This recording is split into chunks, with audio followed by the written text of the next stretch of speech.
Hi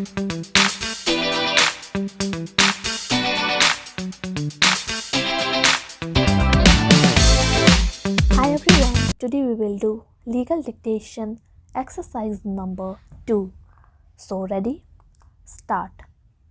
In state of MP and others, etc., etc., versus Neelam Singh and others, etc., etc., 2009 9 SCC 999, the court observed that it is well settled that power of the High Court to issue an appropriate writ under Article 226 of the Constitution is discretionary. It has been further stated therein that if there is inordinate delay on the part of the petitioner in filing a petition and such delay is not satisfactorily explained, the High Court may decline to intervene and grant relief in the exercise of its writ jurisdiction.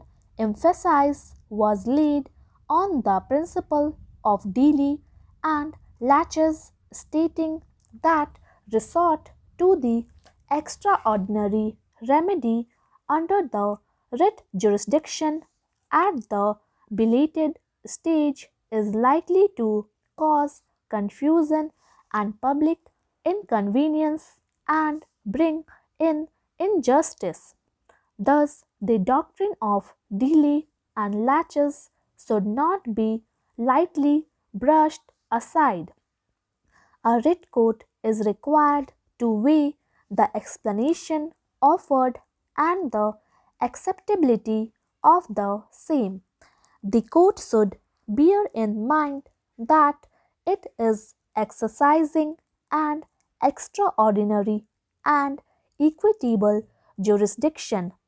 As a constitutional court, it has a duty to protect the rights of the citizens, but simultaneously, it is to keep itself alive to the primary principle that when an aggrieved person without adequate reason approaches the court at his own leisure or pleasure, the court would be under legal obligation to scrutinize whether the list at the belated stage should be entertained or not.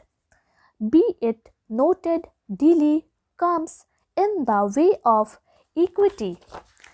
In certain circumstances, the delay and laches may not be fatal, but in most circumstances, inordinate delay would only invite disaster for the litigant who knocks at the door of the court.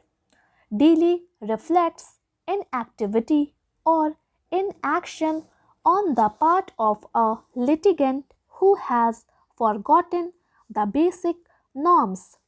In the case at hand, though there has been 4 years delay in approaching the court, yet the writ court choose not to address the same. It is the duty of the court to scrutinize whether such enormous delay is to be ignored without any justification. That apart, in the present case, such belated approach gains more significance as the respondent employs being absolutely careless to his duty has remained unauthorized, absent on the pretext of some kind of ill health.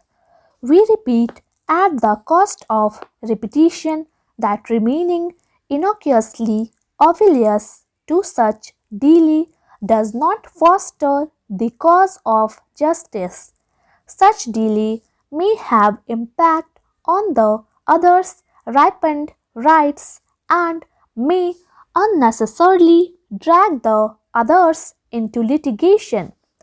In our considered opinion, such delay does not deserve any indulgence, and on the said ground alone, the writ court should have thrown the petition overboard at the very threshold.